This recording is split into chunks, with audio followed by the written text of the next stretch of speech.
Baik tuh, perempuan ya. Selamat sore, Assalamualaikum warahmatullahi wabarakatuh. Sebelum saya bicara, saya ingin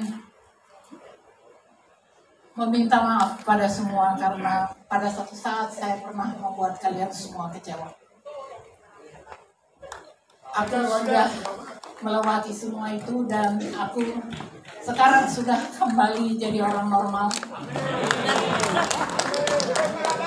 Apa yang terjadi waktu itu sama sekali tidak ada apa kecuali kehilafan seorang manusia biasa. Ya udah, dimaafin semualah. Allah lebih memaafkan. Nah, kalau tentang Bang Hariman ini, saya sebenarnya nggak pernah banyak bicara sama beliau tentang nggak yang kayak gitu ngomongin demokrasi ya. Cuman aku punya pengalaman sekali. Saya datang ke beliau bawa anak saya masih remaja, baru memulai hubungan yang salah. Laki-laki, jadi takut. Ini nanti gimana nih? Lalu saya bawa ke Hariman dan Hariman lah dokternya waktu itu. Terima kasih. Dan dia tentang Indonesia ya. Dari tadi tanpa mengurangi rasa hormat saya pada semua yang diucapkan tadi karena menurut saya itu semua memang benar. Tapi saya ingin mengulik kesadaran kita juga tentang akar persoalan kita.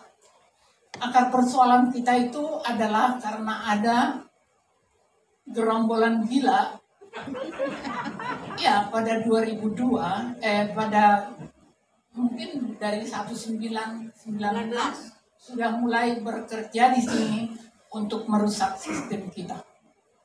Merusak dengan segala cara. Dan ada orang-orang di MPR yang lemah imannya, lemah rasa nasionalismenya. Mereka tahu itu pasti akan merusak sistem kita, tapi mereka mau. Mereka tanda tangan. Dan orang-orang itu sampai sekarang masih ada 20 tahun loh. Saya prihatin lihat Amin Rais misalnya, gagal bikin partai, dibikin lagi. Dia nggak melihat bahwa jangan-jangan apa yang dia ciptakan dulu itu salah. Kenapa kita nggak kembali ke Undang-Undang Dasar 45? Kenapa selalu saya nggak bisa melarang orang memperjuangkan threshold. Tapi kalau kita masih memperjuangkan threshold, kita tidak memperjuangkan kedaulatan rakyat. Karena threshold itu adalah produk dari Undang-Undang Dasar Amandemen. Dan Undang-Undang Dasar Amandemen itu tidak sama sekali memberi ruang buat rakyat berdaulat. Kita ini jangan dibalik ya. Undang-Undang Dasar kita itu dimakan sama mereka. Lalu yang keluar dari Undang-Undang Dasar itu, keluarlah undang-undang yang sedemikian rupa liar, yang membuat kita semua kewalahan, dan dalam waktu yang sangat singkat, drastis kita langsung keok. Rakyat kita jadi miskin. Dan kita dipimpin oleh sistem yang sangat neolib. Neolib ini menolak subsidi. Padahal tugas negara memberikan rakyat kesejahteraan, tapi malah subsidinya kita potongin. Kita bayar pajak ke APBN, kemudian yang mengelola adalah oligarki. Mereka mengelolanya dengan cara mereka yang mewah. Jadi kemewahan itu kita kasih ke oligarki. Republik ini segini kaya, bagaimana mungkin rakyat kita miskin? Yang aku mau katakan sekarang, kenapa kita nggak mau melihat sejarah kita? Bangsa ini lahir berbeda dengan negara-negara lain. Negara-negara di Eropa itu lahir sebagai objek garapan. Garapan dominasi, dari nafsu dominasi dan eksploitasi. Kita bukan. Kita lahir dari begitu banyak bangsa bersatu. Kelahiran kita itu sangat natural. Kelahiran kita itu gak mungkin membuat kita one man, one vote. Gak ada itu. Kelahiran kita, kultur kita, keberadaan kita mengharuskan undang-undang dasar kita memilih keterwakilan, bukan keterpilihan. Keterwakilan itu adalah bahkan suku-suku fatwa yang di jauh yang kita nggak pernah lihat apa yang mereka makan. Suku Mentawai mungkin? Suku Kumu? Suku Kumu, suku Mentawai? Suku Kumu? Fatwa. Oh, Pakwa, Mentawai juga kecil. Ya di Fatwa, di Mentawai, di mana-mana lah yang susah-susah itu. Kita nggak pernah tahu bagaimana mereka makan, tapi wakil mereka harus ada di MPR. MPR itu sebenarnya satu-satunya undang-undang yang belum pernah dirancang adalah utusan golongan dan utusan daerah. Jadi kalau saya pribadi, saya sebenarnya datang ke sini Bang Hariman karena diutus oleh Bang Bintang. Siapa? Bang Bintang. Sri Bintang Pamungkas.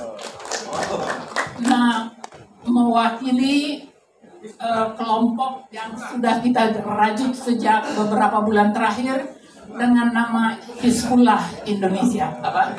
Hizbullah Indonesia. Hizbullah. Karena bagaimanapun kalau di mata kami ini harus direbut. Kekuasaan itu direbut, dibenahi. Kalau hanya bullyingin si Jokowi, besok si Jokowi lagi datang. Nggak ada.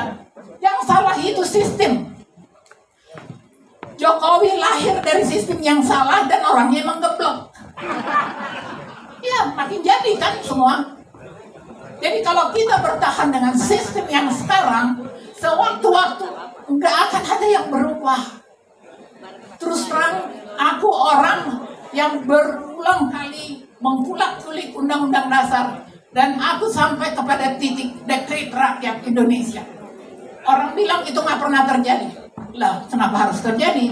Ya itu nggak ada dalam sejarah. Kenapa harus menunggu sejarah, meniru sejarah? Kita lahirkan sejarah. Bagaimana MPR membuang TAP MPR nomor 4? Itu TAP tentang referendum. Supaya mereka bisa leluasa mengacak-acak undang-undang dasar. Setelah mereka buang, yang terjadi adalah mereka juga membebaskan rakyat jadi berdiri sendiri. Dan rakyat tetap sebagai pemegang kedaulatan tertinggi. Kalau aku membayangkan sekarang bagaimana kita, saya rasa teman-teman juga akan lihat. Tahun 98 saya berada di Paris bersama Dalai Lama menerima penghargaan HAM. Dia menceritakan persis bagaimana Tibet itu hilang lenyap dari mereka. Tibet itu hilang persis seperti apa yang kita alami sekarang. Jadi jangan kita menyesal kalau suatu saat akhirnya kita juga hilang menjadi negara Cina. Tibet tidak punya Pancasila, kita punya. Ya, justru itu Pancasila itu yang kita harus kerjakan. Oke, sekarang Kembali ke Undang-Undang Dasar 45. Kalau aku meminta itu dan aku berharap ini direnungkan, aku nggak bisa memaksa orang, tetapi kami sudah bergerak. Mudah-mudahan Tuhan meridhoi. Wassalamualaikum warahmatullahi wabarakatuh. Waalaikumsalam.